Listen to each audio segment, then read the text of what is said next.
Gepli yer Azatlyk radioty. Akşamyt hayrly bolsun hormatly radio dinleyijiler.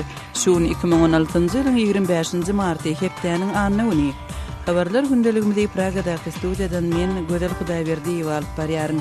Şuňky programmamyzda Edebiýat boýunça Nobel bayragyny goşurýan Şweýçarýanyň akademiýasy 27 ýyllap dymmakdan soň Iranyň Britaniýaly ýazyjy Salman Rushdie babatyndaky fatwa dini gadagançylygyny ýadgyryp çykyş etdi. Çıkarılan fetvany we Rushdie'ni öldüren üçin göz öňünde tutulan pul syýlagyny halkara hukugynyň elhenç bozulmagy diýip ilkinji gedek berip tanqytlady. Owganistanyň resmileri ýurdun demirgazyk gündegorunda Islam döwleti toparynyň köwüşçileriniň sanynyň barha artmagyndan aladalanýarlar.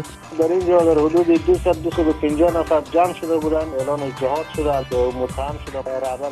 Türkmenistanda çopanlar tebiği şertler tebäpli mallaryň horlanandygyny, çopanlaryň bolsa girdejesiz galandygyny aýdýarlar.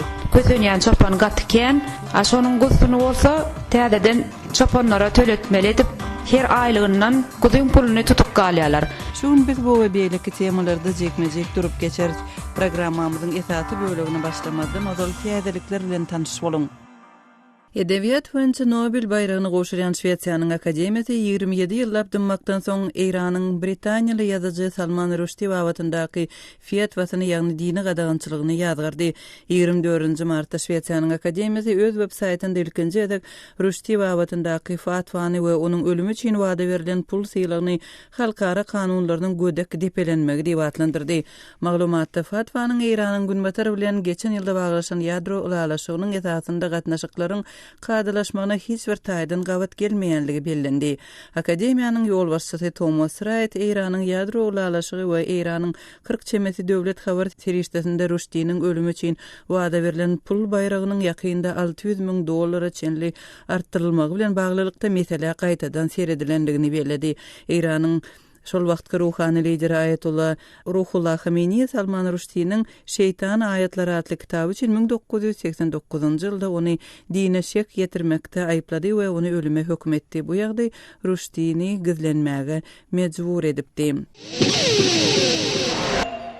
Ortiýatyň täzelikler agentlikleriniň 24-nji martda habar bermegine görä, Ortiýatyň görýti güýçleriniň ofiseri Siriýanyň Palmira şäheriniň golayynda Göni howa hüjüminde wepat bolupdyr. Terrorçylaryň nişanlaryna Göni howa hüjümini amala aşyran wagtynda Ortiýatyň görýti güýçleriniň ofiseri wepat boldy diýip Interfax Ortiýatyň Hmeymim howa bazasyndaky çeşmesine talgylanyp habar berdi. Bu habar Kremliň Siriýada 5 aý bäri amala aşyran howa hüjümleriniň dowamında wepat bolan Ortiýat harbiýleriniň sanyny 7 adama ýetirdi. Ortiýat ýörýti güýçleriniň Siriýada ýerleşýänligini ilkinji gedek 23-nji martda ma'lum etdi. Mundan öň Moskwa Siriýadaky çäkli rolunyň Ortiýatyň howa bazalaryny goramak, Siriýanyň goşunlaryna maslahat bermek we ýere gaçan uçarlary halat etmek boýunça çäreler bilen çäklendirilýänligini aýdypdy. Birleşen Ştatlaryň döwlet sekretary John Kerry Birleşen Ştatlaryň we Ortiýatyň Siriýada 5 ýyl bäri dowam edýän uruşyň soňuna çykmak boýunça gepleşiklere itergi bermek barada ulalaşandyklaryny aýtdy. Kerry 24-nji martda Ortiýatyň prezidenti Vladimir Putin bilen duşugundan soň Daşary işler ministri Sergey Lavrov bilen geçirilen bilelikdäki Medvod konferensiýasynda çykyş etdi. Kerryniň aýtmagyna görä Siriýada ok ateşigi bet etmek barada geçen aýda gelinen çäkli ulalaşykda araçylyk eden Birleşen Ştatlar we Ortiýat Moskwanyň ýarany bolan Siriýanyň prezidenti Bashar al-Assad oňyn hereket etmeli we parahatçylyk urundaky gepleşiklere gatnaşmaly diýip ulalaşypdyrlar. Men Ortiýatyň prosesde doly gatnaşmagyna ynanýaryn. Biziň ählimit prezident Assadyň syýasy prosesde oňyn karara gelmegini gadanmagy çalyşýarys diýip Kerry aýtdy.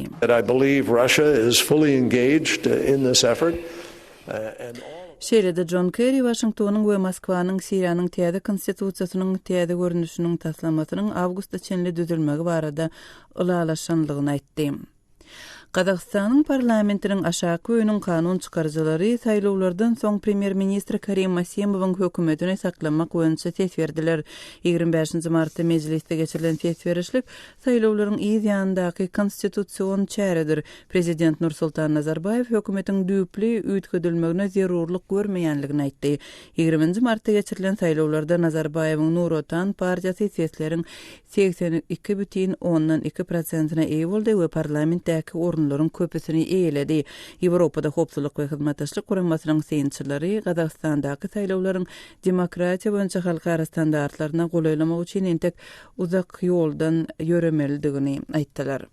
İran'ın prezidenti Hasan Rohani 25 Mart'ta İslamabad'a sapar edýär we İran'ın hem Pakistan'ın arasyndaky sowda gatnaşyklaryny sanksiýalardan uzalky derejä ýetirmäge çalyşýar.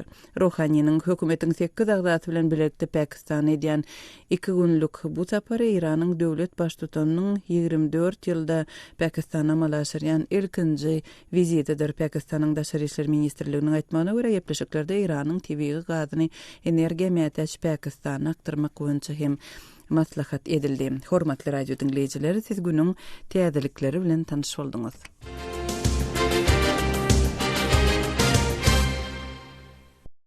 Gepleýär Azatlyk radiosy habarlar gündeligimizde başlaýarys. Edebiýat boýunça Nobel bayragyny goşurýan Şweýçýanyň akademiýasy 27 ýyllap dymmakdan soň İranyň Britaniýaly ýazyjy Salman Rushdie babatyndaky fatwa dini gadagynçylygyny ýazgyryp çykyş etdi. İran Salman Rushdie'ni dine dil ýetirmekde aýyplap 1989-njy ýylda ony ölüme höküm edip, ony öldürmek üçin pul bayragyny hem wada beripdi. Nobel bayragyny goşurýan akademiýanyň soňky beýanamasy barada habarçymyz Aras Perwişiň maglumatyny dinläli.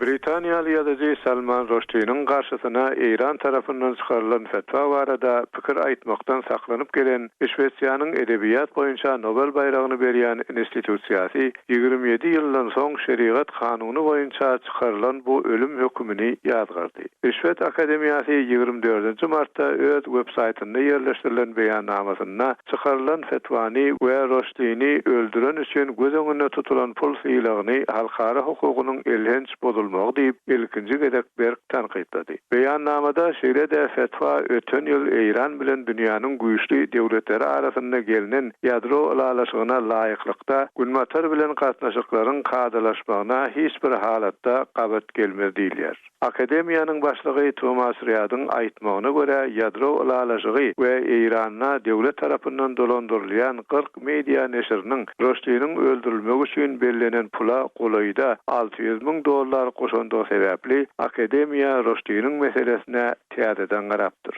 Edebiýatyň siyasi kontrollukdan garaşdyrlyk prinsipi sivilizasiýa üçin düýpli ähmiýete eýe. Ol ar alyjylaryň we senzuranyň tarapyny çalýanlaryň hüjümlerinden goralmaly diýip Riyad aýtdy. Riyad soňra hem bir edebi eser üçin jeda hökmüne ölüm hökmüniň çykarylmagy söz erkinliginiň çynlygy bozulmagydyr diýip sözüniň üstüne goşdy. Akademiýa 1989-njy ýylda fetwa barada belli bir pozisiýa tutmakdan saklanyp Rushdie'ni goldamak bilen özüniň betaraplygyny saklamagyň arasynda belli bir tutumy tutup bilmeýändigini aýtdy. Dymmaly diýilip gelinen karara bolsa protest bildirip akademiýanyň 2 agdasy öz wezifesinden çekildi. Rushdie'niň garşysyna İranyň öňkü ýolbaşçysy Ayetullah Ruhullah Khomeini tarapyndan şeriat kanuny esasynda ölüm hökmüniň çykarylmagyna sebäp bolan ýazyjynyň şeytani ayetler asly romany. Muhammed Peýgamber baradaky bu romana Khomeini dine dil ýetirmek diýip baha berdi. Rushdie 2012-nji ýylda öz ýatdamalaryna bu fetvany garanky saýdyň ilkinji notasy diýip adlandyrdy. Hindistanda bir musulman maşgalada dünýä inen ateist Rushdie Khomeini'nin çykaran ölüm hökmünden soňra gizlenip gezdi. Rushdie'niň eserini terjime we neşir edenleri öldürmek üçin bolan synajyklardan soňra Britan hökümeti Rushdie'ni polisiýanyň goragy astyna aldy. Habarçymyz Aras Perwişiň maglumatyny dinlediňiz. İran'ın prezidenti Hasan Rohani 25 Mart'ta İslamabad'a sapar edip İran'ın hem Pakistan'ın arasındaky sowda gatnaşyklaryny sanksiýalardan uzalky derejä ýetirmäge çalyşýar. İran'ın döwlet baştutanynyň 14 ýylda Pakistana malaşyrýan bu ilkinji sapary barada jekmejek maglumatlary kärdeşim Ýowşan Anurwandan dinläli. İran'ın prezidenti Hasan Rohani 25 Mart'ta İslamabad'a Pakistan bilen sowda gatnaşyklaryny ýaýwanlandyrmak üçin sapara bardy. Prezidentiň ýanyna ministrler kabinetiniň 8 ministri şol sanyny newte elektrigi we senagaty jogap berýän ýol başçylar hem bar. Pakistan edilen 2 günlük sapar Eýranyň döwlet başçysynyň goňşy ýurda 14 ýyl içinde diýen ilkinji saparydyr.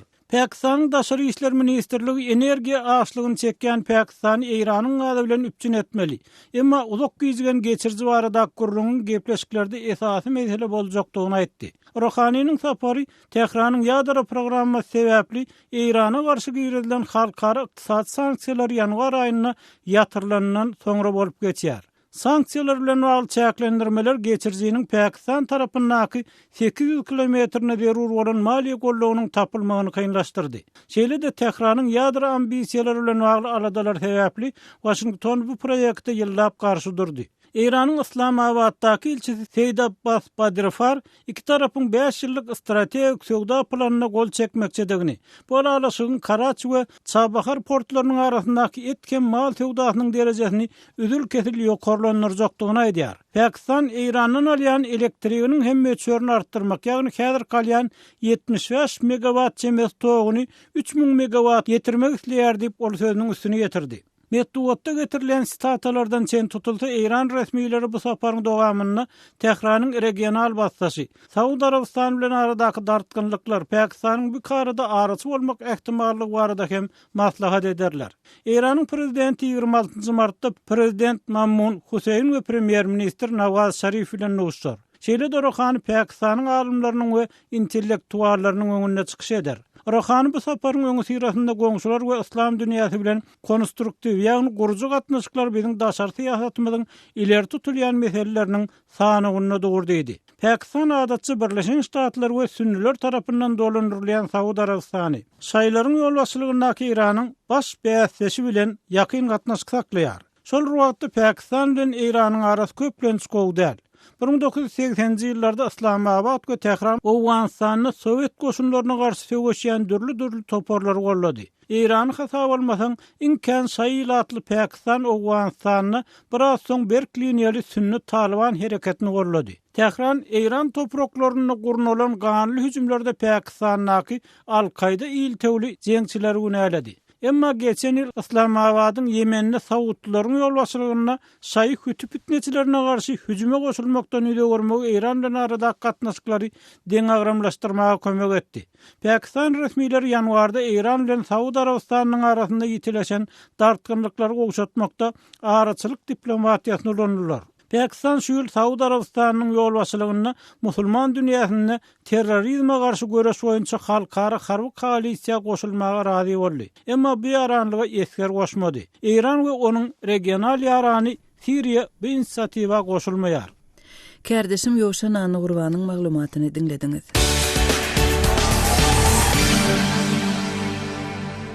Gepleyer Azatlyk radiosy sizi habarlar gündeligimizi dinleýärsiňiz. Owganistanyň resmiýetleri ýurdun Demirgazyk gündogorunda Islam döwleti toporunyň söwüşçileriniň sanynyň barha artýanlygyny aýdyp aladalanma bildirýärler. Söwüşçileriň arasynda Merkezi Aziýa ýurtlarynyň raýatlarynyň hem köpelýänligi bellenýär. Owgan resmiýetleriniň mälimeden soňky maglumatlaryny Owganistandaky habarçymyz Şamirdan Gulumradydan dinläli. İslam döwleti atly toparyň militanlarynyň sanynyň Awganistanda köpelýändigini resmiýetler aýdýar. Merkezi Aziýaly jeňçileriň İslam döwleti atly toparyna tabyn bolýandygyny ma'lum edýär. Gündogor Awganistanyň Kunar welaýatynyň polisiýasynyň başlygy general Abdulhabib Seýdxelyň Azatlyk radiosyna aýtmagyna görä, welaýatyň Serkanu atly etrafynda ýüzlerçe daşary ýurtly jeňçi ýerleşipdir. Merkezi Aziýaly militanlar öz maşgala agdasy bilen Awganistana gelip giripdir. Kunar welaýatynda ýerleşen jeňçileriň arasynda İslam döwleti atly toparynyň Awganistan we Pakistan boýunça jogapkary Hafiz Saýdyň bardygy barada maglumat bar. İslam döwleti atly topar yerli ýaraglary özüne çekýär. Daesh militanlarynyň sany barha artýar. Serkanu etrafynda 200 we 250 golay Daesh jeňçileri toplandy. Olar özleriniň jihad edýändigini elan etdi. İslam döwleti atly toparyň ýaraglary gündogor Awganistan arkaly Demirgazyk Awganistana ugraýar diýip general aýdýar. در این جا در حدود 250 نفر جمع شده بودند، اعلان جهاد شده است، متهم شده رهبر Daşary ýurtly jeňçileriň Pakistandan Awganistana geçýändigini Awgan resmiýetleri aýdýar. Daesh militanlary Awganistanyň Merkezi Aziýa ýurtları bilen serhetleşýän regionlaryna akyn edýär. Niňerhar welaýatynyň polisiýasynyň başlygy Fadıl Ahmet Şirdadyň Azatlyk radiosyna aýdyşyça Islam Döwleti atly toparyň onlarça agzasy tutsak edilipdir. Olaryň arasynda ayal militanlaram bar. Tutsak edilen jeňçiler özleriniň Islam Döwleti atly toparyna ıgrarlygyny boyun aldy. Daeşçilerin aglabasy Merkezi Aziýaly militanlar diýip Şirdad belledi. Daesh afrad mujnivli diç poguki şizem şamilwi poguki narinam şamil. Tar 500 resili jumla. Gündogor Awganistanda arada da ençeme daşary ýurtly jeňçi saklandy. Olaryň ors dilinde gürleýändigini yerli resmiler habar berdi. Niňerhar welaýatynyň häkimi Selimhan Gunduzynyň Azatlyk radiosyna aýdyşyna garanda Awganistanda Özbegistanly, Tajikistanly we Çeçenistanly jeňçiler hereket edýär. Merkezi Aziýaly jeňçiler Awganistany hemem goňşy ýurtlara howpawandyrýar. Daşary ýurtly militanlar hususan Merkezi Aziýa ýurtlaryna aralaşmagy planlaşdyrýar. Islam Döwleti atly toparına garşy Awgan güýçleri harby operasiýa geçirdi. Onlarça Daesh militany öldürildi. Ýöne Islam Döwleti atly toparyny Awganistandan ýok etmek başartmady. Daesh fitneçilerine garşy göreş boýunça goňşy ýurtlar bize kömek etmelidir diýip Gunduzy aýtdy. Tajikistan و Uzbekistan و Çeçenýa و tragerdi. Aga mangtam wagtda gawlitam wagtda Islam Döwleti atly toparyň agzalary Demirgazyk Gunbatara Awganistanda da yerleşipdir. Türkmen Awgan serhediniň goýunda daşary ýurtly militanlaryň toplanandygyny yerli ýaşaýjylar aýdýar. Regionda yerleşen ýurtlar öz bähbidini Awganistanyň gözleýär. Şonuň üçin Orsiýatyň, Türkmenistanyň, Gazagystanyň, Özbegistanyň, Tajikistanyň we Xitaýyň gizlen gullaklarynyň işgärleri Awganistanda hereket edýär. Goňşy ýurtlaryň Awganistanda öz agentleri bar diýen pikri syýasy synçy Muhammed Enwer Sultany öňe sürdi. Russiýa istihbarat laka Tajikistan, Türkmenistan we Gazagystan we Çin pori de xpil zan dafi bi hatyr bani. Awganistanda Islam Döwleti atly toparyň Horasan atly bölümi hereket edýär. Islam Döwleti atly toparyň Awganistan we Pakistan boýunça jogapkary Hafiz Saýydyň öldürilendigi barada arada maglumat ýaýrady. Emma onuň heniz diýerdigini Küner welaýatynyň polisiýasynyň başlygy aýdýar. Şaýmerdan Ulumrady, Kabuldan Azatlyk radiosu üçin. Awganistandaky habarçymyz Şaýmerdan Ulumradynyň reportajyny dinlediňiz. Habarlar gündeligimizi bildirişimiz bilen dowam etdirýäris. Hormatly dinleýijiler, Azatlyk radiosu elektron posta arkaly iýerilýän hepdelik nesirlerini çap edip başlaýar. Hepdelik nesirlerimiziň özüňize iýerilmegini isleseňiz, bize öz elektron postaňyzyň adresini ýolla. Öz adreslerinizi metduat, e-mail belgisi gmail.com adresimize, şeýle-de Moskwadaky telefon nomerimize SMS arkaly iýerip bilersiňiz.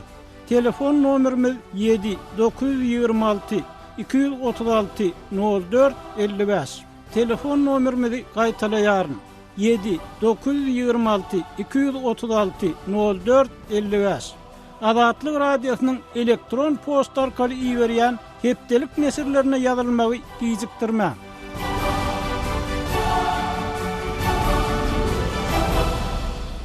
Gepleýär Azatlyk radiosu habarlar gündeligimizi dowam etdirýäris.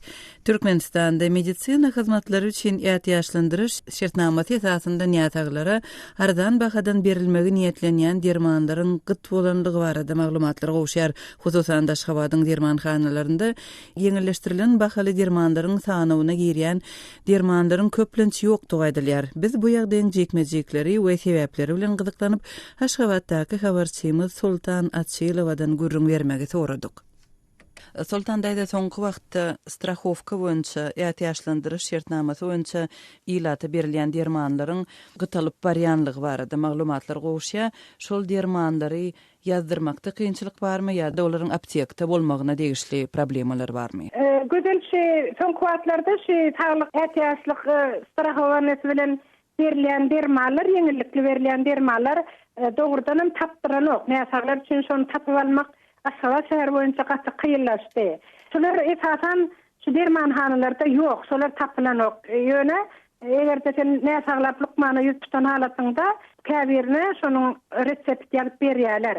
Käbirne bolsa şonuň resept ýabilmeýän näsaga ýankyşy strahawania, strahovka girýän dermalaryň bardygy aýdylmaýan halatlaryna daqawat gelse bolýar. Şu ýeňillikli berilen dermalardan näsalar soňky döwürlerde düýpledýän mahrum bolup barýarlar. Doktorlaryň ýatyp berýän dermanlary, agdalan dermanlar dermanhanalarda şo ýeňillikli bahadan ýokmy? Dolu bahadan aljak bolsaň barmy şo dermanlar? Şo dermanlar dolu bahadan aljak bolsaň ýa hususy dermanhanalarda hemme ýerde tapylýar, ýöneler juda kymmat.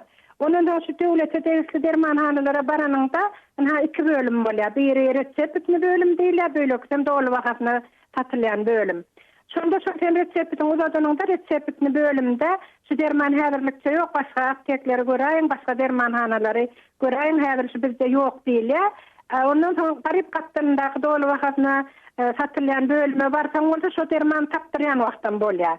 Sultandaýda ýaşlandyryş şertnamasy boýunça ýazylyp berilýän dermanlaryň sanawyna nähili görnüşler girýär, haýsy dermanlar girýär? O sanawyna kän dermanlar girýär, antibiotiklaryň käbir görnüşleri ýa Novakain diýen damsalaryň urlayan kollar bar. Şonuň rastborlary, onun türlü mazlar girýär, ýa kysıtdawlar sowuklanda ulanylýan mazlar.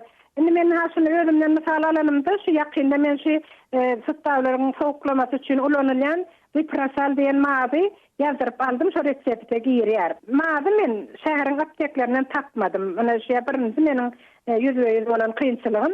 Onuň paracetamol diýen derman tapylmady. Siz ýeňillikli bahadan berilýän dermanlaryň bahasyny dolu bahadan satyn aljak bolýan dermanlaryňyzyň narhy bilen deňişdirip berseňiz, näme derejede arzan bolýar? Ha men ölüm üçin şu terapirlizin diýen ukol almakçy bolup şol nemeden hususy dermanhanadan alanymda men 104 manat töledim şonuň bir upakovkasyna. Şu ýeňillikli berilende şol 50 götürümde şol arzan görnüşinde berilýär da ýeňillikli bolanda islendik derman. Şondan hem men şu taýda şol dolu bahasyna şonuň men 52 manat dagynym artykmas töleýän. Ýeňillikli bahadan derman almak hukuky kim üçin niýetlenýär, kime ýazylyp berilýär ýeňillikli dermanlar? Ýeňillikli dermanlar sağlyk ähtiýaçly strahawania knişkasy bolan ähli näsalara berilýär. Şonu strahovka knişkaň bar bolsa, sen lukmana ýutstan halatynda sen garry bolýar, şol erkatym aýaly tapadýar.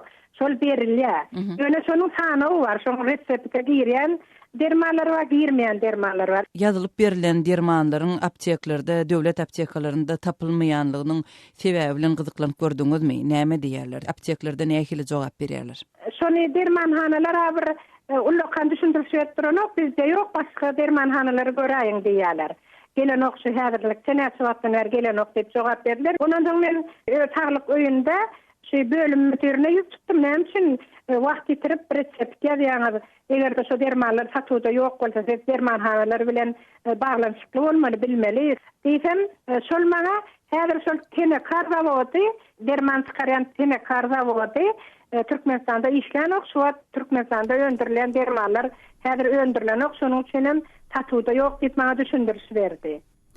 Aşgabatdaky habarçymy Sultan Açylow bilen geçirilen söhbetdeşligi dinlediňiz. Türkmenistanda maldarçylyk owu hojalyk pudawynyň esasy uğurlarynyň biri bolmagyna galýar. Emma şu gün çopanlaryň zähmet şertleriniň örän agyrdygy, olaryň girdejesiz galýan halatlarynyň hem seýrek dälligi aýdylýar. Mara welaýatynyň Bayramaly etrawynyň Bahtiýarlyk şäherçesiniň ýaşaýjysy öz adynyň efirde tutulmazlygyny sorap, öz başdan geçiren tejribeleri, çopanlaryň çekýän kynçylyklary barada Azatlyk radiosyna gurrun berdi. Söz nowatyny kärdeşim Merdan Sariýewa berýär. Soňky döwür çelini Türkmenistanda çopanlar kärendesine işleýärdiler. Häzir bolsa çopanlara ýürüýte aýlyk hakyň kesitlenendigini aýtdyňyz. Munyň ýetiren täsirleri barada gurrun beräýseňiz. Men Bahtiýarlyk şäherçesiniň ýaşaýjysy. Aýlyk ýagdaýyna azajyk köpençlik bar. Geçen ýylky ýagdaý meýdanyna ot bolmady, ýagyn bolmady. Mallar azajyk korrak boldy. Şonuň gustuny doly tawsyryp bilmedi çopanlar, kösenýän çopan gatken, şonuň gustuny bolsa täzeden çopanlara töletmeli edip her aýlygyndan gudyň puluny tutup galýarlar. Geçen ýyl bolsa 30 kösenilip adamlaň öýüde zordan galy, mallar nähili bolsun. A çopanlara şo ýagdaýlar gatykin Owluk guzyny näme sebäplere görä alyp bilmediňiz? Howa şerti bilen. Ýagyn bolmady, ot bolmady, mallar hor boldy. Şo ýagdaýlar bilen dolanyp bilinmedi. Ondy diýmek mallaryň baş sanyna görä çopanlara ýürite owluk guzy plany berilýärdi. Ha, o baş sanyna görä plan berilýär. A howa şerti bolmansoň planam dolup bilmedi çopanlar. Ol Hudaýyň işol nädip dolsunlar. Edil bir berip bolan okşony çopanyň ýagdaýyna azajyk düşünseler. Ot iň bolmady halatynda döwlet tarapyndan nähildir bir ýardam edilýärmi? Ätýaşlyk ot iňi ýerligine ba ýöne şonu ýetişdirip bilen oklar. Wagtyny baran okşol ot iň. Mallar hor. Şo ýagdaýda da doly hökümete gudy tawsyryp bolan ok. Ölüm ýitimi kän bolýar. Hor düşdenäden mal ölmeli bolýar, ölýärem ýitjärem. Gaty kän ölüm ýitim bolýar. Ondan çopanyna hiç ýeleki peýdasy bolan ok, çopan gaty kösenýär. Öýüne wagtlyna gelip bilen ok. Iň kyn ýagdaý çopanyňky. Ýa-ni berilmedik owluk guzy üçin çopanlaryň aýlygyndan tutulup galynýandygyny aýtdyňyz. Bu nurh nähil kesitlenýär? Şo badar wahan, badarda guzyň manady näçe bolsa, şo manadyň hasabyny çopanyň aýlygyndan tutup galýarlar. Çopanlara hak nähil tölenýär? Kesitli aýlyk barmy? Malyň sany näçe bolsa, şo malasyň sanyna görä aýlyk berýärler. Bir sürde 3 adamyň ady ýörýär. 3 adam bolup bakýarlar. Şolaň her haýtyna köne pullun her çopana 6 milyon 7 milyondan düşýär aýda. Onam wagtyny alyp bolanok. Çopanlaryň aýlygyndan tutulup galynmasy olaryň maskalalarına nähil täsir edýär? Çopanyň maskalasy kynçylygy kän görýär. Olaydan olaya hiç ýeli ýetirinip bilen oklar. Inhä gyzyklanyp görsünler, baryp sorak görsünler, ýdak görsünler çopanyň ýagdaýyny. Maskalalary bir aýlap ýollaşlaryna görben bilen oklar. Nähil ýagdaýda ýaşaýanlarynam gyzyklanyp bilen ok ýollaşlanmaz. Çopanlaryň öýre meýdanlaryndaky iş şertleri nähili? Ýaşaý şertleri hiç ýeleki ýaşaýsa, şoňa bara höwetli ýaşarýaly zat ýok. Atay uz wagtyna nähile motojaý bolýardy, ýenesi bolýardy, inni o zatlar ýok. Özleri küme ýasanýar, kümeň içinde ýaşaýarlar. Gaty agryş, kyn ýagdaýdaky işol. Özleri etmeli hemme dadyny. Hiç ýeleki çopanlara kömek ýok. Diňe talap gaty güýçli. Bu ýagdaýlarda öz kärini taslap gaýdan çopanlar bolýarmy? Bolýar tasaslayan çopan. Inni kim bilen edil bu ýagdaýda bolsara diň ýaram taslajak şo çopanyň. Mary vilayatynyň Bayramaly etrawynyň Bahtiýarlyk şäherçisiniň ýaşaýjysy bilen geçirilen söhbetdeşligi dinlediňiz. Hormatly radio dinleýijiler, gepleşiklerimizde gozgalýan meseleler barada öz pikirleriňizi aýdyň. Munyň üçin Azatlyk radiosynyň azathabar.com web saýtyna şeýle-de Facebookda Azatlyk radiosy we Wkontakte sosial ulgamynda Azat Habar sahypalarymyza tesbir ýazyň. Azathabar.com web saýtymyza Türkmenistandan derwezan.net ýa-da garagum.info proxy saytlar arkaly girip bolýar. Biz bilen telefon arkaly hem habarlaşyp bilersiňiz.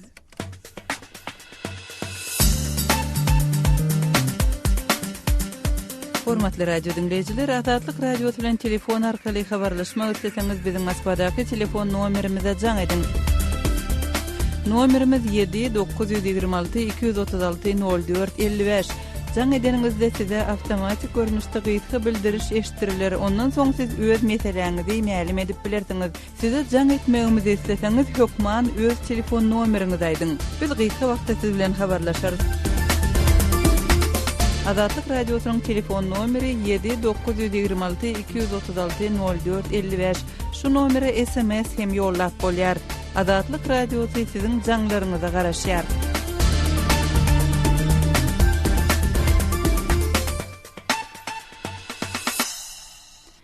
Hormatly radio dinleyijiler, şunuň bilen ýarym sagatlyk habarlar gündeligimiziň şuňky sanyny jemleýäris. Saatlara kesmeden soň gepleşigimizi ýazgy görnüşinde dinläp bilersiňiz. Azatlyk radiosynyň efir tolkunlarynda galyň.